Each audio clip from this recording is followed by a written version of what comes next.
right, Stefan. Welcome Yeah. to another culturally deconstructed episode here. It's been a little while, too long, Too long. since our last one. But the nice thing about this one is I've seen the cultural product we're going to deconstruct. Unlike Also, it's Zizek. unlike Zizek. I should every once in a while just pull a Zizek, and announce that I didn't watch the program on purpose. I mean, And that's then, what we should do for Twitch. On Twitch, we should not watch it and then just chat absolute bollocks. But then for the people on YouTube, we bring them the real quality of having actually watched the thing. well, this is on Twitch right now. We are on Twitch. We are live streaming on Twitch. Yeah, I know, but no one's going to watch it. Right now, we have no views, but no viewers. But someone might come along. Who knows? But if I was on Twitch, we're on Twitch. But if I were to do Zizek, what I would do is announce I hadn't seen the show, and then I would talk nonstop over everybody for the entirety of the podcast about Hegel or Lacan or my sex life, but not like not my. But not in a sexy way, in the least sexy way possible. Yeah, well, that would be no problem for me. So we watched. Well, what I did actually is I watched The Matrix with my 17-year-old son Noah, and then we watched the HBO Matrix Resurrections show. Which was that it? Was that in theaters as well as? Yeah, I went to theaters. You went to it in the theater, okay. Maybe it was better. It was like 15 rated in the UK, and the guy was like, this is a 15, as if I might be 14 and legally not allowed to see it. How nice for you. Did you shave that day? Was that the problem? I had a mask on, obviously, because I'm a good citizen. Oh, right, of course. I went into a 7-Eleven a couple days ago and walked around and got a bunch of stuff and had forgotten to put my mask on. And no one said a word to me. And I did that a while ago. Yeah. I put it on halfway through. So you and I both watched Matrix Resurrections. You've seen The Matrix. Yeah. Do you want to summarize both films? Or do we want to assume that people have seen The Matrix? I guess we can summarize The Matrix. I mean, I guess everyone's seen The Matrix. We can summarize it in like 1 minute. It's a film about like a nerdy hacker who meets like a cute girl at the club and she's like, do you want to take drugs with me? And that drug makes him realize that reality is not reality. And he wakes up in like a pod, getting eaten by machines in like a very physically impossible way. And he breaks out and then he joins the human rebellion in the real world, which is fucked. Like machines rule over us. We are bugs in the pod. They harvest us for whatever. We're batteries. We're providing them energy. Yeah. We're trying to do a rebellion, and in that process, he goes various times back into the Matrix to do various stuff in this computer simulation of real life, and goes in and out, and eventually at the end of the third film, he kind of in some way defeats the machines, but not really. Well, okay, so I want to object to your description of The Matrix because it is about a nerdy hacker, but I don't think he goes to a club, meets a pretty girl, and then does drugs with her is a very good explanation of that part of the plot. I mean, first of all, that gives way too much credit to the chemistry between Keanu Reeves and who plays Trinity in these films. What's the actress's name? Do you know? I think it's a double barrel surname. I can't remember. Anyway, I felt like it was about a nerdy hacker who gets led to a club by some of his underground kind of dirty friends, meets a woman there, but also gets involved with a group of hacker rebels who then take him to see their leader, who he does a drug with. But it's not like he's doing drugs recreationally. And then he gets sucked back into reality. And it turns out that the main point is that the world he's been living in is a virtual world created to keep him placated so they can drain his energy along with the rest of the human race. So we're all living in the Matrix, in this virtual It's not reality. clear, but it seems like everyone might be living in like an early 2000s American city. Yeah, like 1999 American reality. Although it could be that other people from other parts of the world are living in 1999 somewhere else. And I think that Brick if I, batteries. yeah, we're all batteries of different parts of the world. I mean, as a, I think I would want Maybe an trapped in audience. Yugoslavia in 1999 for all eternity.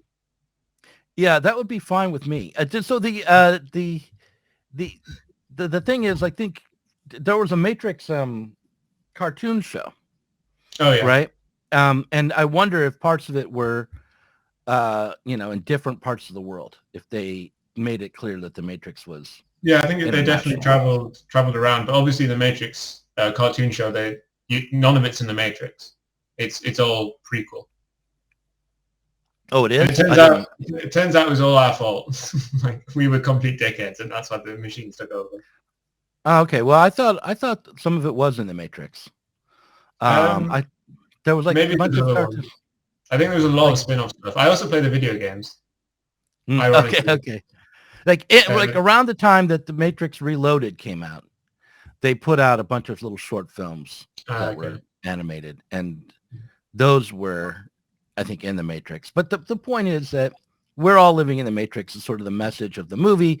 It's a metaphor for living under ideological control, being cut off from reality, being pacified by maybe consumer culture. I mean, it can be a metaphor for a variety of things. And Being Slavoj trans. Žižek said, being trans, Zizek said that it's a ink blot test for critics, because everyone projected their own ideological perspective onto the film. Mhm. Um, in the desert of the real essay, uh, he said, let's see, oh well. Anyway, I can't find the section right off the bat. I thought it would be at the very beginning, but the point here is that at the time it was and for years after, it was a touchstone of cultural discourse Yeah, and I mean, understanding, and then it got and picked up obviously by the the right. longest lasting thing was the whole blue pill, red pill thing. And that became a right wing trope. Yeah. But I think in 1999 the film was perceived to be pretty left in its orientation. And obviously, Um, in between the three films coming out and this fourth film coming out, both of the directors came out as transgender, which put a whole right. different spin on kind of the reception of it and what the implications of it were. Yeah, tell me about that, because I was surprised that they both came out as transgender. I am surprised. Have you heard any interviews from them about that, as to whether or not they both had been talking about gender dysphoria or feeling trans before the first one came out as trans, or No, I haven't heard anything about that. Media stuff I looked at in regards to this, preparing for this, was the stuff that they'd said after the third film came out about how they're definitely not going to make a fourth film. And obviously this film, maybe not obviously, but this film has only been made by one of them, not the other one. right. Yeah. In any case, the fact that, I mean, obviously there's a lot of identity issues in all of the Matrix movies, because who you think you are turns out to not be correct. There's another underlying material base for society and for yourself that you're not How you aware look of. in the Matrix is related to how your actual physical body looks. Obviously, that's a thing of convenience because so they don't have to have two actors. Mm-hmm. But the general perception is that, people make themselves kind of like almost the same, but like a hotter, cooler version of themselves in the Matrix. Right. Yeah, but in the first movie, that the correlation between your physical self and yourself in the Matrix was Pretty hardly tight. germane. Yeah. Yeah. It wasn't a major. It wasn't dwelled upon. It wasn't explored. No. It was just the only time it really came up was when Neo, or Thomas Anderson, went back into not the Matrix, but a virtual reality created by humans as a construct to prepare to go into the Matrix. And Mm. Morpheus says to him, uh, you're not, you're in a computer simulated reality. Notice that your body is a little different than it was when you were outside. This is a projection. It's a self-projection. Yeah. And so like the holes in the back of his head are gone, for instance, Yeah. and things like that. I mean, the line of like your eyes hurt, it's because you've never used them before is a great line. Right. Yeah.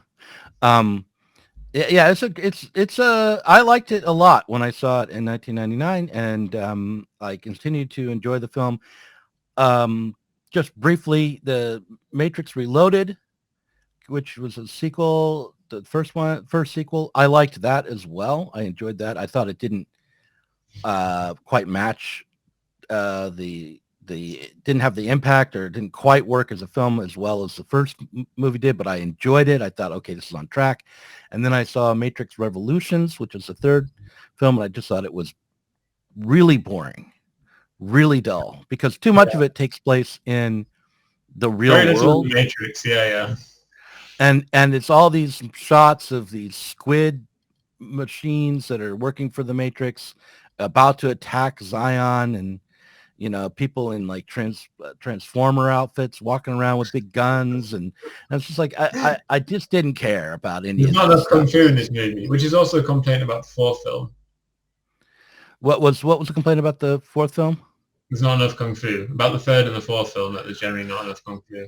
Yeah, it wasn't even that I wanted more kung fu necessarily, because one of my favorite scenes in the second film was when he talks to the architect and is told like how the Matrix works and who he is and how he's actually generated by the Matrix and so on and so forth. Like I wanted more of the continuation of the exploration of the theme of the virtual and Well, the I problems. think we definitely got that in the fourth film. Yeah, but So we'll come to that. yes, we did. My thing about the second and third film is because the age I am, I saw the second film and then the third film before I saw the first one, because my parents had Right. the second and third one on DVD while they'd gone to the cinema themselves to see the first one when I was 4. Mm-hmm. So I didn't see the first one until after 2 and 3. So I thought 2 and 3 were pretty cool. And then I saw the first one. I was like, holy shit, this is like a really good movie. Mm-hmm. Right. Yeah, but you and I agree that the first one is the best of the, at least the first three. I think you have to be a bit of a maniac to disagree with that. Yeah. Well, the Star Wars trilogy might be something to compare these films to, because some people, I mean, at first there was just no question that the original Star Wars movie was the best Star Wars movie. But over time, this sort of the mainstream opinion became that the second film, Empire Strikes Back, was the best of the Star Wars movies, even though you had to have seen the first one in order to even really follow the second one. Yeah. And it didn't end. It didn't have an ending. It wasn't really a complete movie.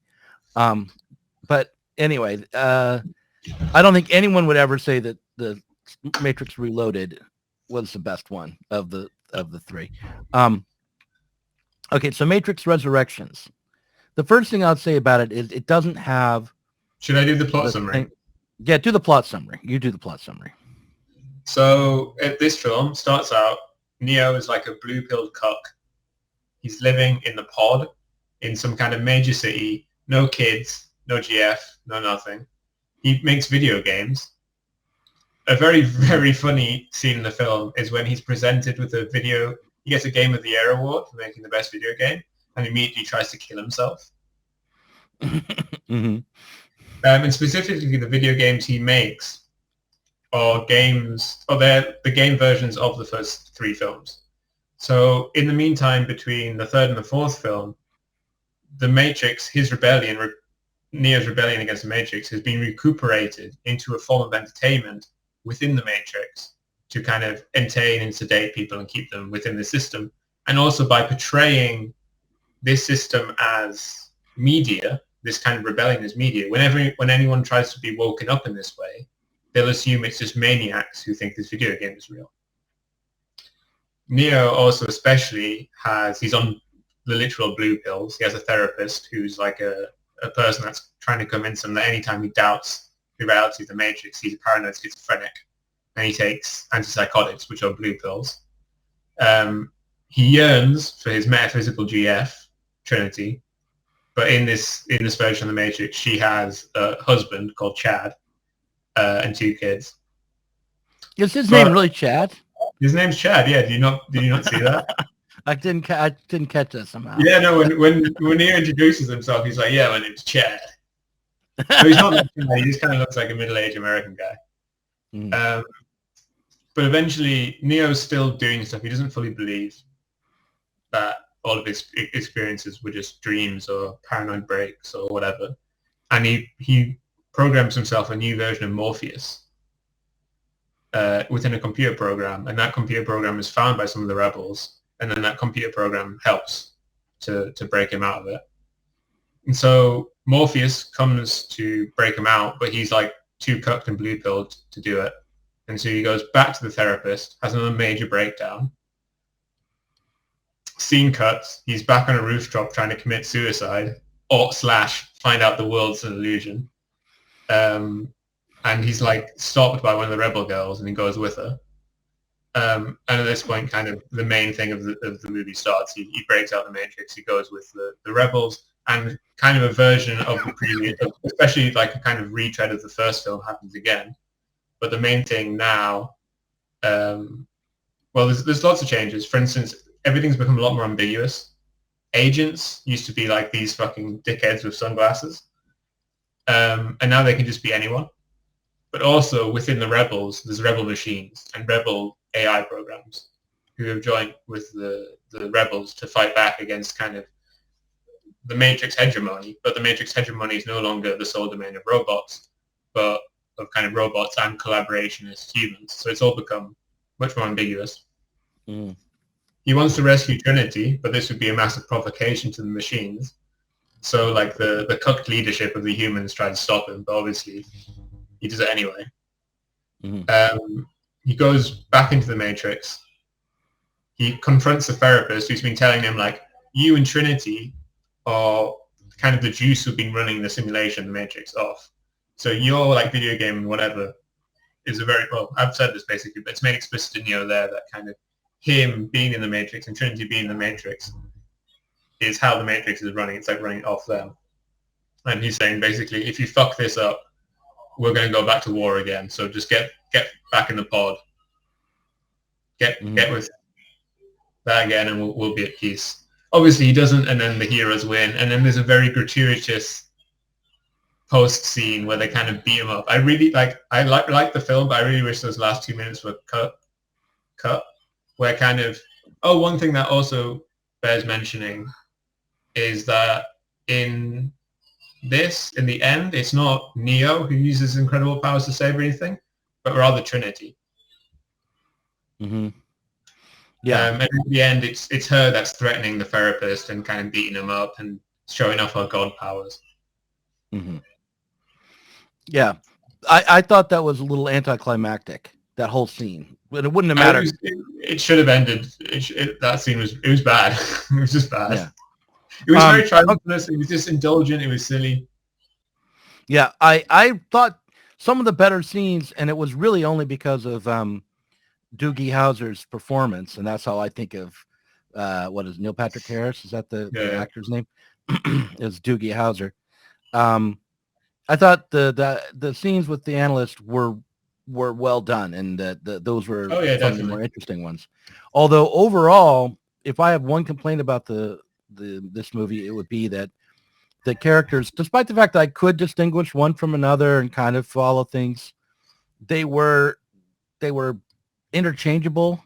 They like were. The Rebels, I never. Yeah, like the new Rebels, and I mean the fact that the agents didn't look like agents meant that they became even more difficult to track or identify or fear. And so they were less threatening. And I didn't find any of the characters to be compelling enough to really invest in. not Neo, not I just didn't care about But any of Doug, them. it was about a middle-aged man finding love in a hard world. And by It finding was that love, he yeah, well, saved the okay, maybe world. maybe part of me was a little upset about the fact that it was about a middle-aged woman deciding her family was, a trap.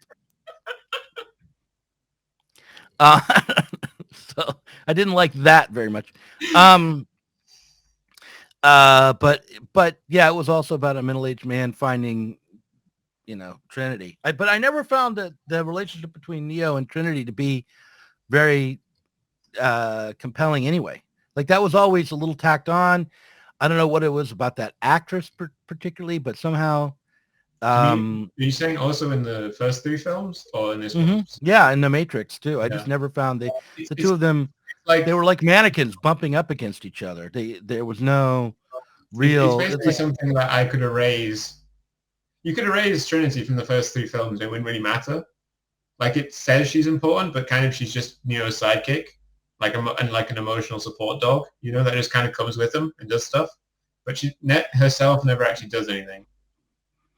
well, I mean that's okay. I think that's a very woke way of putting the problem because I don't think that's true. You couldn't erase Trinity from the first three films. The problem is you could also you have to have Neo and you have to have Trinity.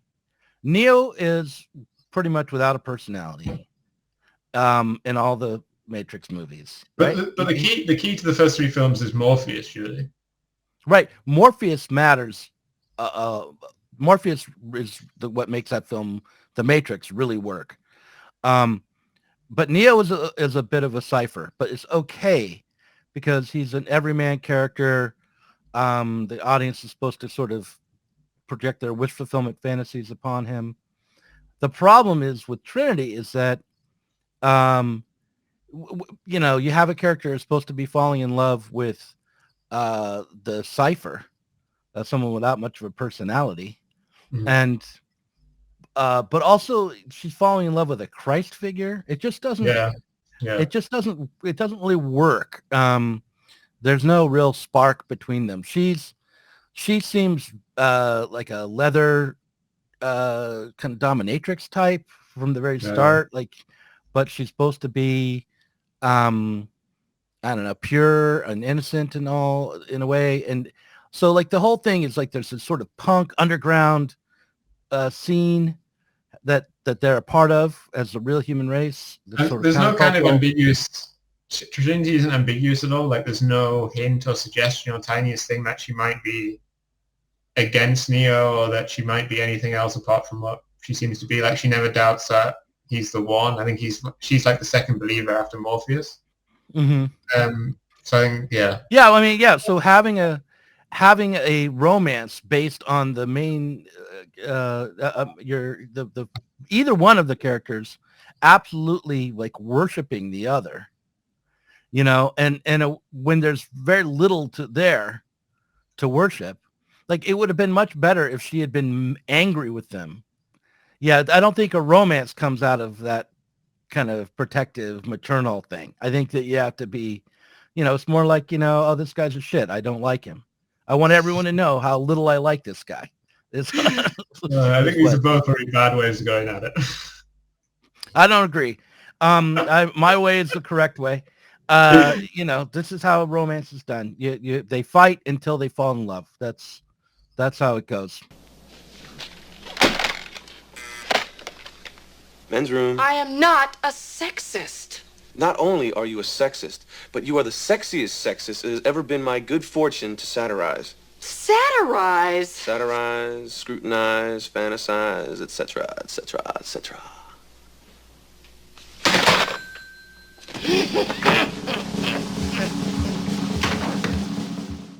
Like I'm losing my mind because I can't remember the name of Sybil Shepherd. Anyway, look, no, you want like it's like it should be like a classic romance where there's a bit of ambiguity around their Yeah, I relationship, mean that's what and I was there's saying. not There's a no ambiguity with that. yeah. And that's obviously the kind of the major problem with the fourth film.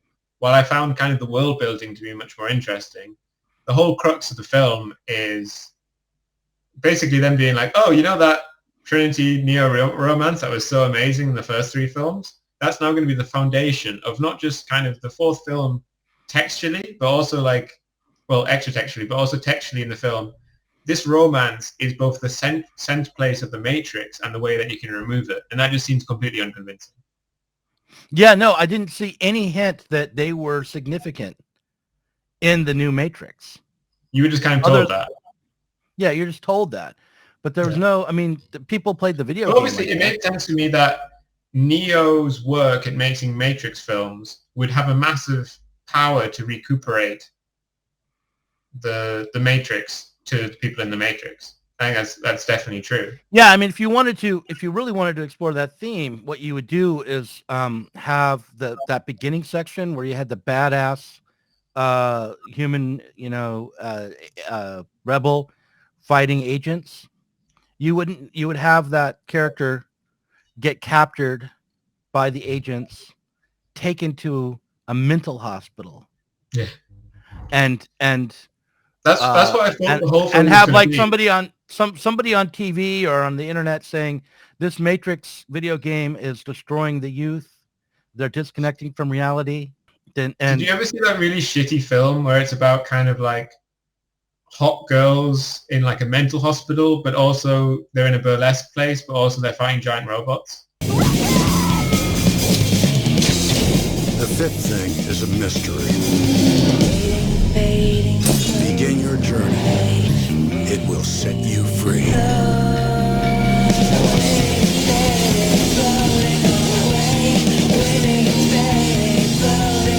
knows what we're doing. It's the only way we can get out of here.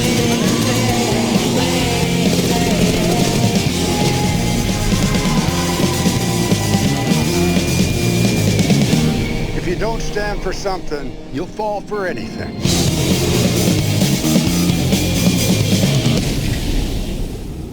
And this is no, like, but that sounds like awesome. I don't know why you would say it's shitty. That sounds like the best. Well, I liked it at the time when I watched it when I was like 13 in cinemas, but I think it was absolutely critically panned.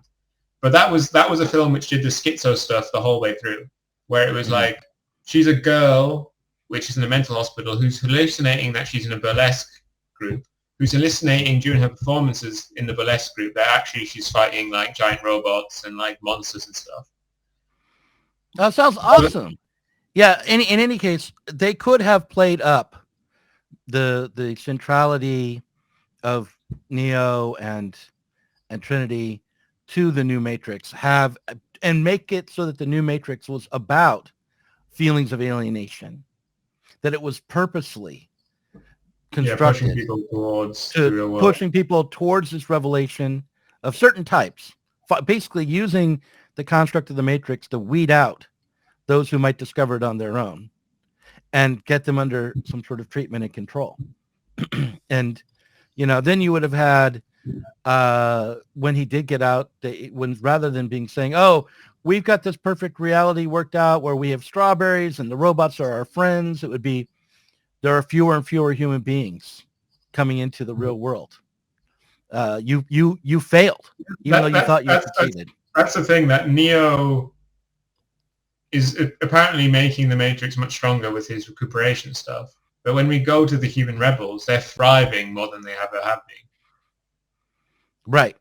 It doesn't, none of that really makes any sense, The film is ambiguous about where the values are. The only thing it can say unambiguously is that, oh, we want Trinity to, and Neo to break out of their boring lives and become superheroes or whatever. And, I'm just not. The other thing that I found a little unsettling was how they played Keanu Reeves' age as a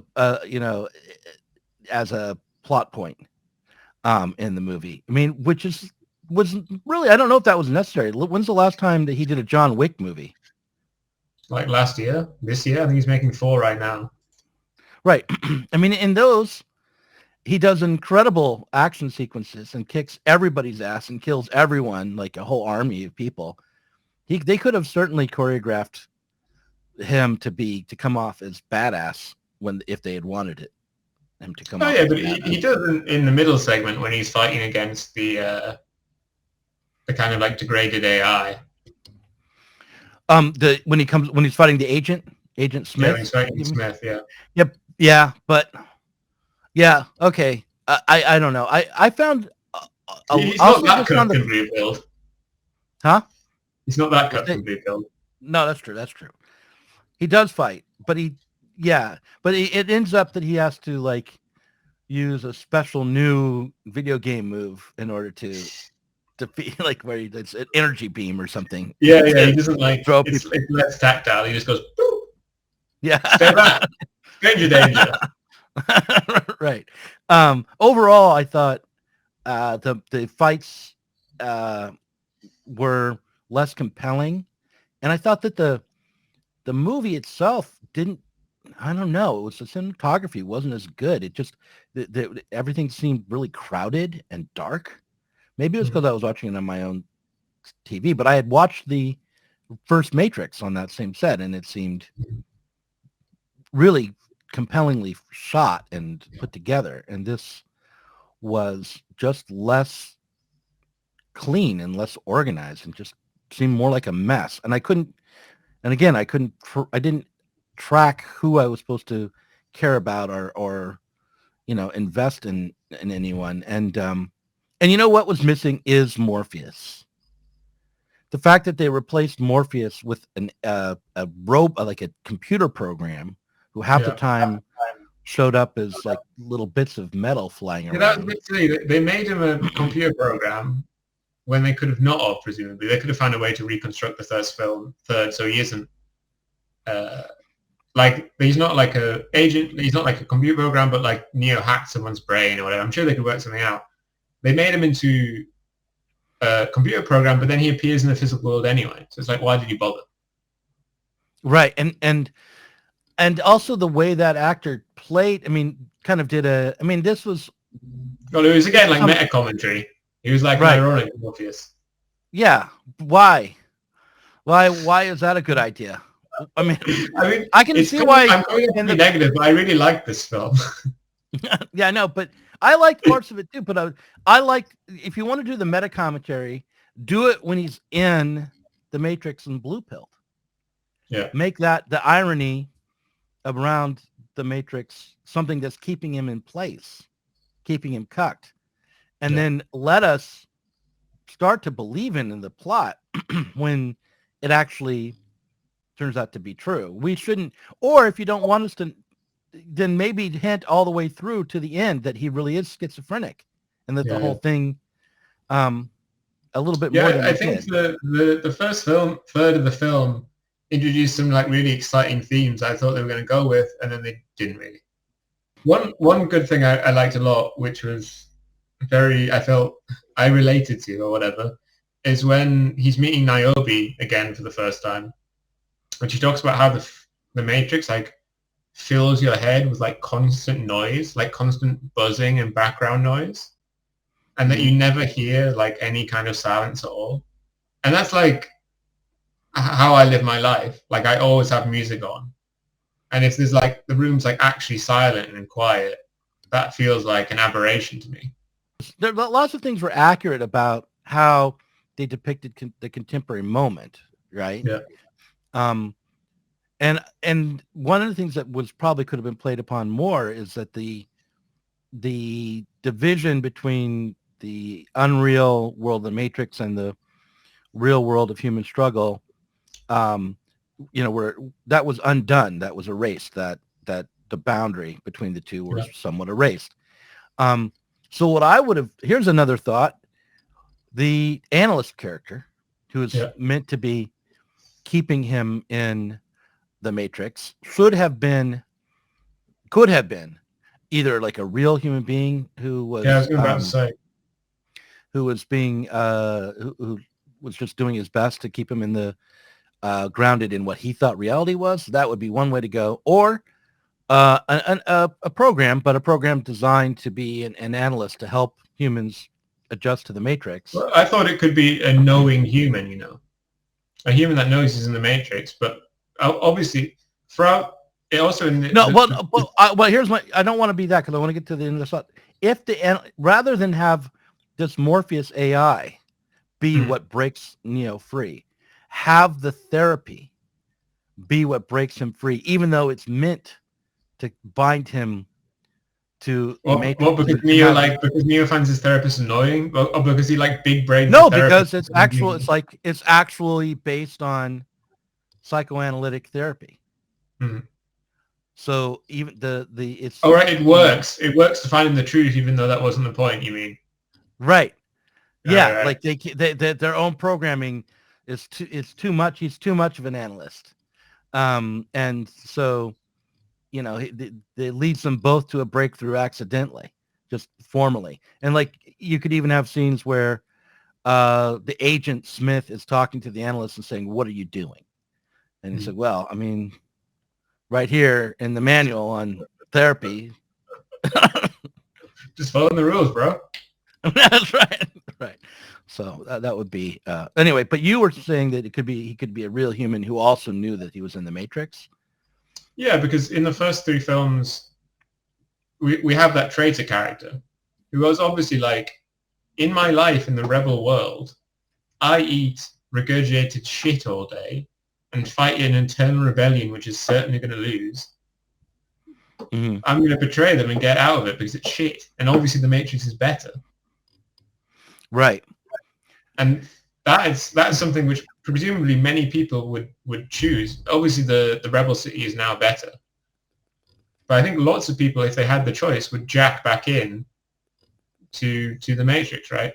And that is never really... Well, actually, I mean, that's offered to Neo, but only through coercion, right? To save the life of his metaphysical GF. There's never like, he's never like, come on, man, like, fucking sucks to be, oh, you grew a strawberry. Fucking hell, you grew 1 strawberry, dickhead. Like, we've got infinite strawberries. That's right. I think they had 2. I think I saw 2 strawberries in that scene. But yeah, I get your point. Yeah. So what do you think that the aim of this film was? I mean, obviously, all of these ideas that we're throwing around now probably were brought up in the process of writing the script and putting this. And obviously they have a meta commentary on that too, where they start developing the 4th Matrix game, and then they talk about what this film should be about in the film. Right. And what did they say? I forgot what they said. The 4th Matrix should be about. So the suggestions in the thing that I remember were the Matrix is about guns. The Matrix is about trans politics. The Matrix is about fascist neo-reaction. And the Matrix is about bullet time. Matrix is mind-born. Philosophy in shiny, tight PVC. Yeah, ideas are the new sexy. Obviously, the Matrix is about Trans politics. Crypto-fascism. It's a metaphor Of capitalist exploitation. If that might be a good place to transition to kind of talking about whether our corporate overlords are building a Matrix for us. Because obviously, as this film's come out, in the same month, the Metaverse has come out, which is basically Facebook trying to really push ahead within the COVID pandemic with an ambitious kind of virtual reality thing, where they're like, okay, even if you can't go to the shops, you can't go to meetings.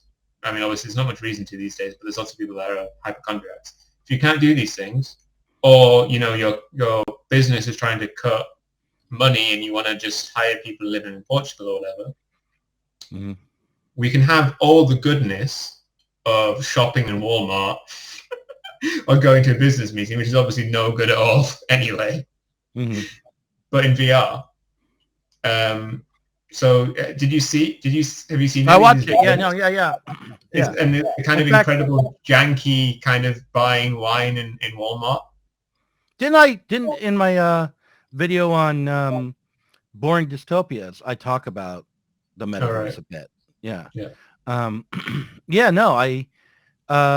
Well, also, this book, Bash Revolution, is about the process of creating the Matrix. The Matrix, in my book, is communism. Yeah. It's fully automated luxury communism run as augmented reality where everybody participates by playing augmented reality video games of their choice, based AR, design, not VR. right? AR. So that I mean, sometimes fully VR, but mostly augmented reality, and so like you can run around and play Pac-Man in real space. You can. So that your like muscles don't rot off your bones, which is the obviously downside of jacking into the Matrix. Right. Yeah. You don't. You stay physically active, and when you are playing a video game, you're also really working. It's a gamification of production. Yeah. So you're producing just enough porta potties and Soylent and computer chips to keep the world going. I was thinking it's funny with obviously in the Matrix movie, the good product is like the video game, and with our current VR thing, the only good VR products we have is like a few video games. Yeah. Say that again. So you mean there's only a few good video games that are virtual reality? I'm saying that VR is dog shit. We haven't done anything interesting with it, apart from there's like one good video game, which is like Half-Life Alyx. I don't know. Have you seen the Justin Roiland stuff that you can get for Valve? My kid got a Valve headset. Yeah, I mean, this is I'm saying Half-Life Alyx is by Valve, so I'm saying right. Only Valve is doing anything good in it. Yeah. Okay. Yeah. There's a bunch of stuff that the Oculus is not so good, but yeah. I mean, I've played VR and I've enjoyed. I mean, the hardware is pretty good. The problem is the software is dog shit. Right. Yeah. Well, all of it is cartoony. You're not really meant to. You're not in spaces which are really meant to convince you of their realism. I mean, it has massive problems with nausea, and maybe making things cartoony helps to overcome that. I think your mind breaks the kind of thing of like, this is the real world, and when you're in the real world, you expect that when you step forward, your body physically moves in the real world, and when that doesn't happen, that causes a lot of people a lot of nausea. But I think once you're like, oh, it's just a TV cartoon, whatever, your body, like kind of your body brain system breaks that connection. Yeah. Although I did find that when I was playing this, first of all, you would be given a space that you could move around and look around in, but you couldn't go, but there were hard borders. Yeah. So if you go past the line, you would not actually move anymore, and it would bust the game sort of. So you could walk around, and if you wanted to go to way across on the other side of the room, you have to transport there. Yeah, it's teleport. Right. Yeah, teleport there. And so when I was playing that, when my kid got this, it was years ago, like probably 2015, 2016, when we got the VR set. I would play it. I played it for a couple hours, and then I went back into the real world, and I was hesitant to move too far. In case you dropped off the side of the world. Well, not only that, but when you did move too far in the space we were in, you would like run into a bed or into a wall, knock over a lamp. So yeah, it did train me to think differently while I was in the VR. But yeah, so the reason I bring up Bash though about augmented reality is that and this idea of the Matrix is that I've wanted to figure out why I go back into figure out why I brought it up. It's mostly just because I guess I'll say this, since the Matrix came out, and even before the Matrix came out, but since the Matrix came out, this notion of being trapped in a virtual reality has been played with and expanded upon and given many variations. Like Ready Player One would be the other book that mine is sort of reacting to. Yeah. And it has a different cultural meaning now than it did in 1999. And the other thing to think about is the Matrix in relationship to movies like The Truman Show and Existence. Because obviously the first 3 Matrix films were not, the virtual reality wasn't associated with video games. While in the 4th one, it explicitly and directly is associated with video games. And that's a thing Right. that's changed in 1999. Right. Yeah. But the other thing is that they call it, they make a point of saying it's a video game, but they don't make it as explicit as they might. Maybe I missed this, but that it's a virtual reality video game. Do they make it explicit? Yeah, I mean, they don't really say, I don't think they say one way or another. I mean, obviously it's a bit confusing because he's meant to have made this Matrix game 20 years ago, and you assume 20 years ago is like in 2000 or so. But obviously the graphics are impossible for that because they show it on the screen. It's just the first few Matrix films. They don't have it like they don't play the like Matrix PS1 game. But obviously time in the Matrix is completely like time shitted all up. You know, like it's just the same year over and over again. So maybe 20 years ago everything was technologically identical. Yeah, there's lots of little cheats like that. Yeah, and it's so.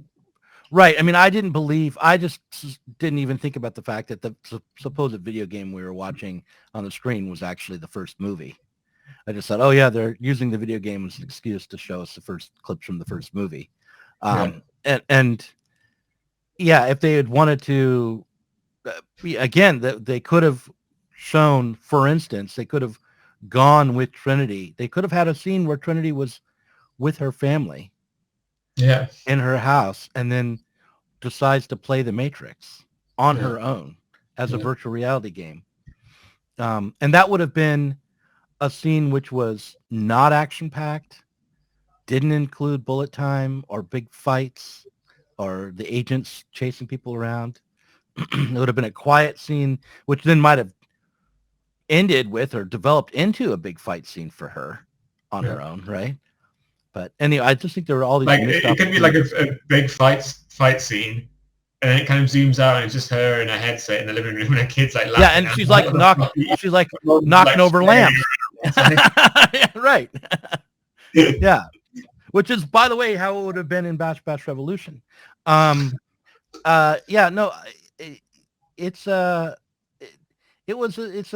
an odd film. I feel like there's something about the movie where it refuses to let you connect to it.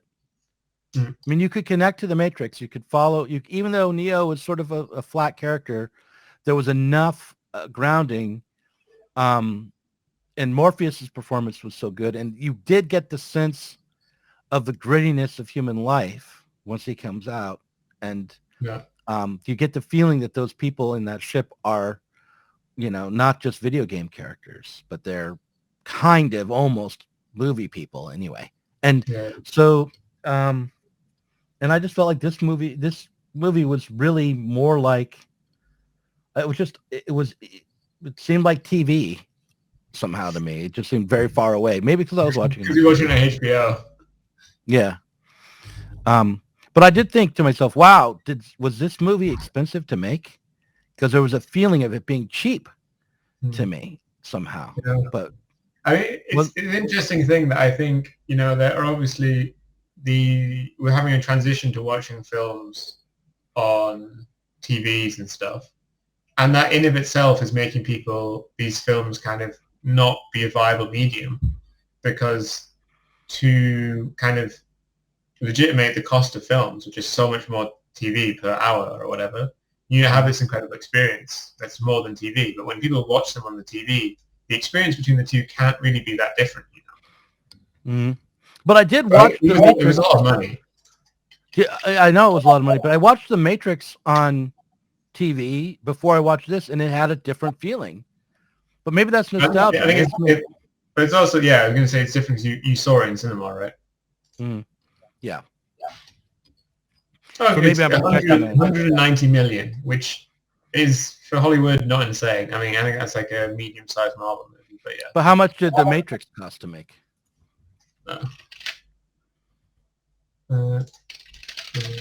63 million.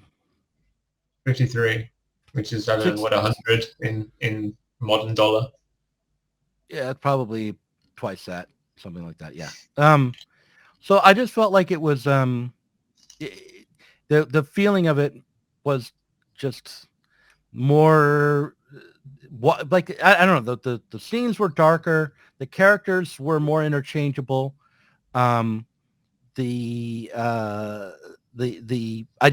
believe in the world that Neo was in.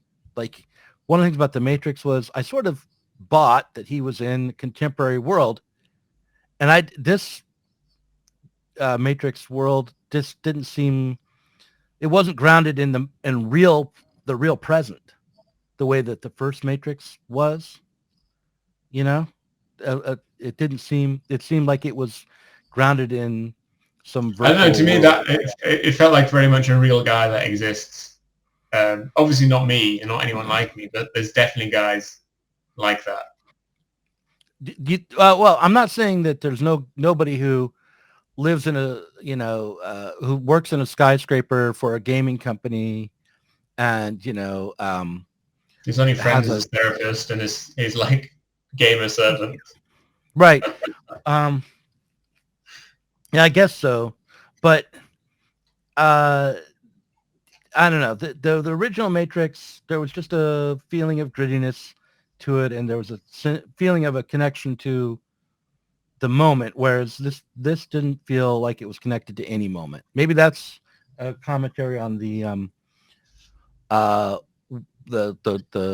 contemporary world more than it is on the Matrix. But I feel like, one of the things they could have done was had Neo have to wear a mask everywhere and show him in the streets. Yeah, why are there no mask movies? So when he went to Japan, they were on the train, they were wearing masks.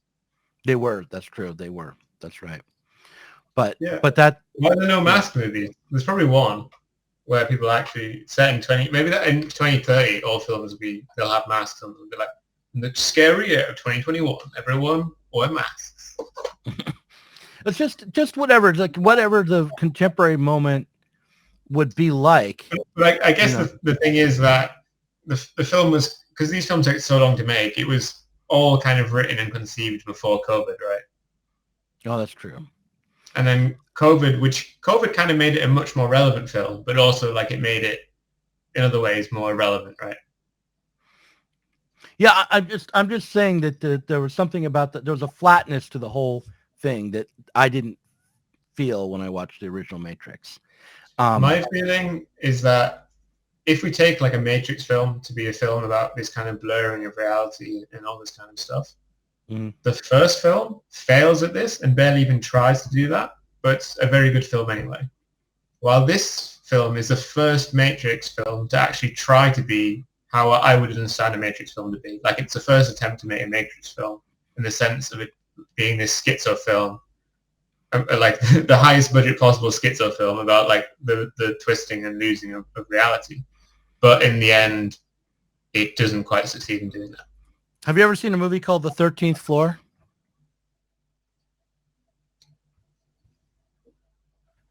The last thing I wanted to talk about was... Have you ever seen a movie called The 13th Floor? No. No. The 13th Floor came out the same year as The Matrix. All right. And it's about a computer scientist who's running a virtual reality simulation, and he visits it. And then and it's like the virtual reality simulation he visits is set in like the 30s. Yeah. And then the characters in that reality. Huh? Anyway, the characters in that. Oh, you were reading the plot. Yeah. They discovered, the characters inside the simulation discovered that they're in a simulation. And they break out somehow into the world he's in. But then he discovers that the world he's in is a simulation. Yeah. And then so the question at the end of the movie is how many he escapes that world into the next world, but now the question is like, where does the simulation level stop? Can you reach the final level? Have you read Nick Bostrom's The Simulation Argument?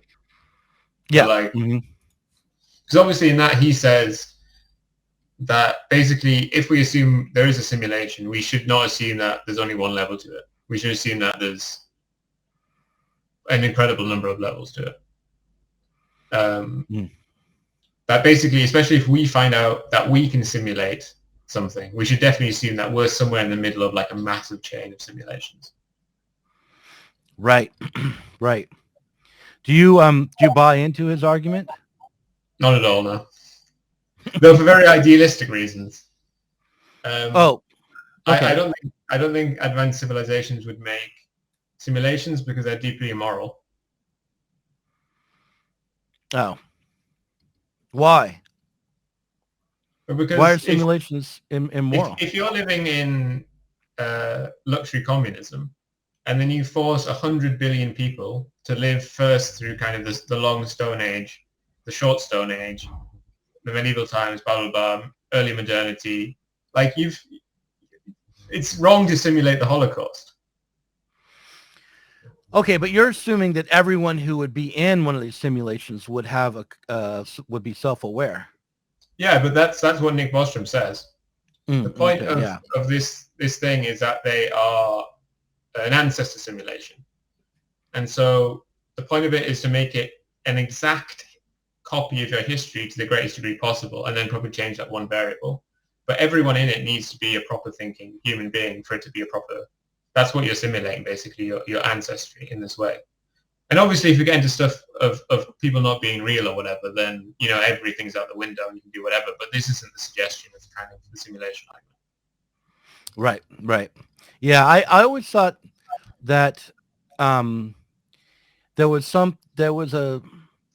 when I read Bostrom's simulation argument, I always thought that he underestimated the computing power or the complexity of what he was. Yeah, I think it's very hard. It's very, very hard.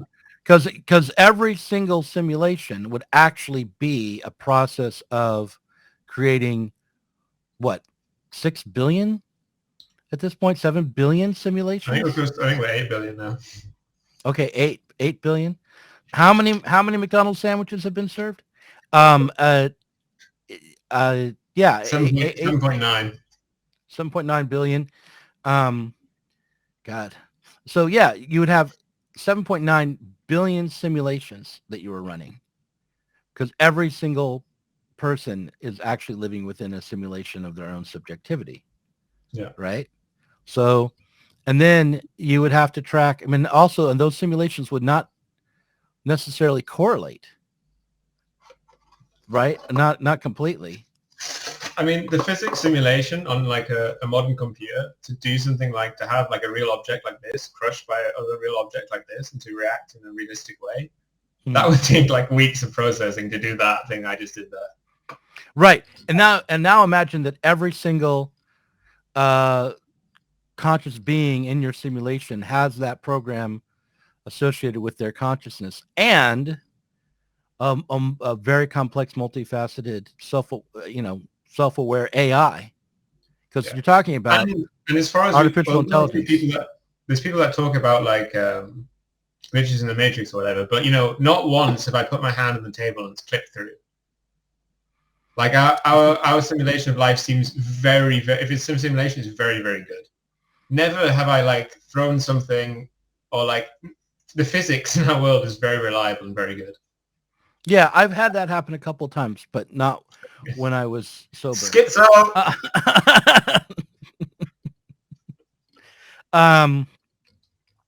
No, yeah, it's I'm kidding, and it's never happened, and I'm not schizo. Don't come get me. No, there's obviously the best way to approach the Matrix is not as a philosophical argument for Bostrom's simulation argument, but as a metaphor for social reality.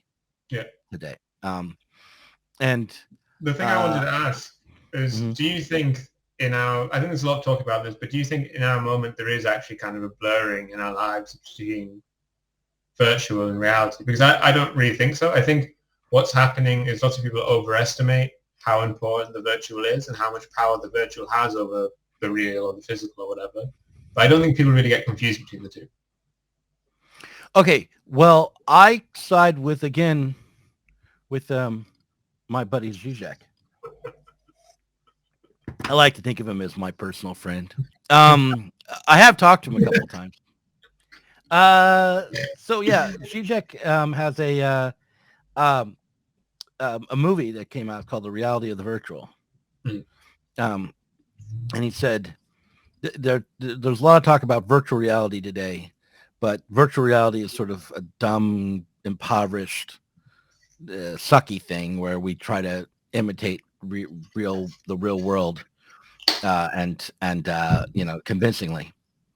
But better, more important than virtual reality is the reality of the virtual, because social reality is set up and constructed around virtual entities, abstractions, religious concepts, ideologies, so forth. And I think that the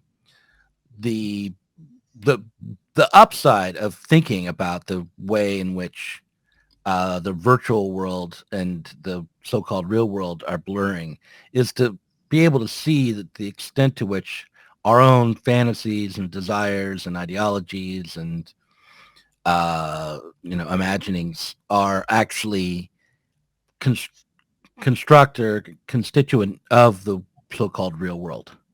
An example would be money, or finances. That's a really a virtual system. Well, these days it is. Most money is virtual, right?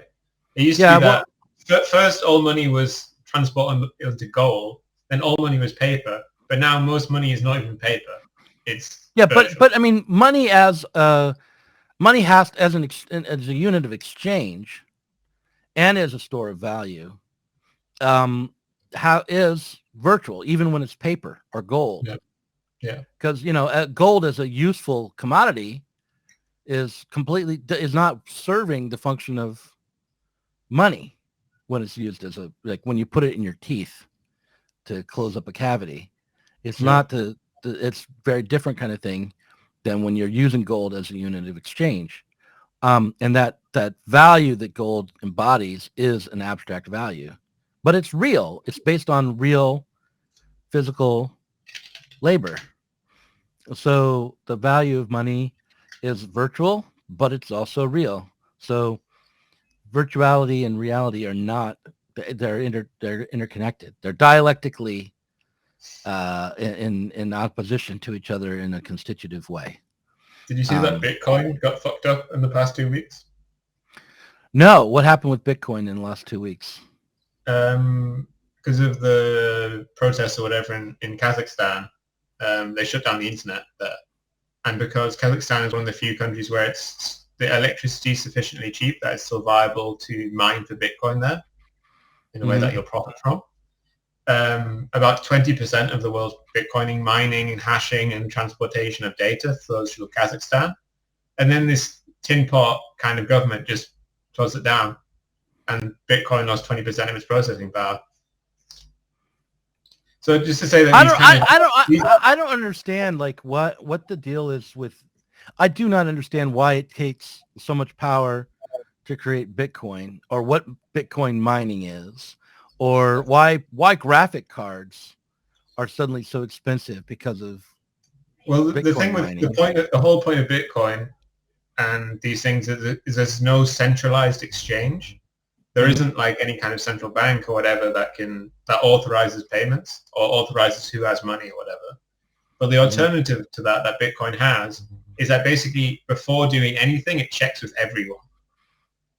And everyone has to be informed of every decision and everything that happens. And that's what takes up a massive amount of processing power. Oh, the more the Bitcoin is exchanged, the more power it requires to be useful. And basically Bitcoin mining is when you facilitate the hashing of Bitcoin, like the movement of Bitcoin and the selling and buying of Bitcoin, is where you use your processing power of your computer to produce to do this stuff, and in exchange the system rewards you with more Bitcoin. But it's set up in a way that over time the amount of Bitcoin that you get for doing X decreases, and also the system is becoming increasingly more complicated. So basically, as you get further and further down the line, it takes more and more processing power to get rewarded with Bitcoin, and the whole system needs more and more processing power to work properly. Otherwise, it starts slowing down. Not all cryptocurrency is like Bitcoin, though, right? No, but philosophically, this is like the non-cucked version, basically. And if you do it another way, you're basically you're capitalism based. You're blue pilled because there's obviously alternatives to having like a decentralized network, but the foundation for everyone for the ideological people that are invested in Bitcoin is the whole decentralization. But of course, I think the interest of most people in Bitcoin is it's a speculative asset that they're hoping to get on early, though it's very late now. Right. Yeah. I just think the dream of when I look at the Bitcoin advocates, I think, that what they're wanting is not that different from what people in the 19th century, late 19th century, early 20th century wanted, who were populists. Like, oh, if we change the currency from gold to silver, then our problems will be solved. It's like, no, it might have a short-term effect. I'm also definitely not going to read the comments on this video because I've definitely got something on Bitcoin wrong and someone's definitely going to tell me. Oh, well, I love being in the position of not knowing anything about that and having people try to explain it to me and not. I sometimes think that, get it right. How close I was to becoming like a Bitcoin millionaire. But then I think if I'd actually got through like halfway through that, I would have spent it all on drugs when I was 19 or whatever before it started to become like a really, really valuable asset. I remember I once bought Bitcoin to buy drugs. Mm-hmm. And then like 6 months later, the change I had off that drug exchange was worth several times more than the original thing that it started with. Uh-huh. And so you could have, if you had decided to at that point, you could have invested in Bitcoin and become a millionaire. No, when I was younger, I got into Bitcoin mining when Bitcoin was worth absolutely nothing. And Bitcoin mining, you get like a Bitcoin like an hour on my shitty PC. But I never got it set up properly. Like I basically never clicked the button which said like, give me infinite money. But I'm thinking even if I had clicked that button, somewhere along the line, because the only reason that Bitcoin is worth the amount it is now is because people like me spent it on drugs and stuff. Only by being used did it ever become worth anything at all. Okay. So it's only because of illegal transactions using Bitcoin that it's. Well, also people spent it on pizza or whatever, but I personally spent it on drugs. Right, but it'd be pretty hard to buy things with Bitcoin. Buy pizza with Bitcoin, I think. Yeah. What vendors? What pizza? The first ever like Bitcoin purchase of like a real thing in the world was someone convincing a pizza restaurant to let them buy a pizza for like 1 million Bitcoin, which is now worth like $1 billion or something. And did the pizza? What happened to that? Does that pizza place now? The pizza place just sold that into dollars at the time, which is like $12.50 or whatever. Oh, they should have held on to the Bitcoin, of course. Yeah, like I should have, but But if everyone had, then it wouldn't be of any value. People had to lose in order for it to win. Yeah, I mean, it's all about bag holders. You're just passing the bag off to the next people and so on, Yeah. Well, this is an interesting conversation, and you and I should talk off the air a bit about some of the reality of crypto, and how Diet Soap Media might want to relate to cryptocurrency in the future. One of the early offers of investment into the company was from someone who had made a bunch of money on cryptocurrency, but I never ended up talking to that person because I think they may have been an agent of the Matrix, and I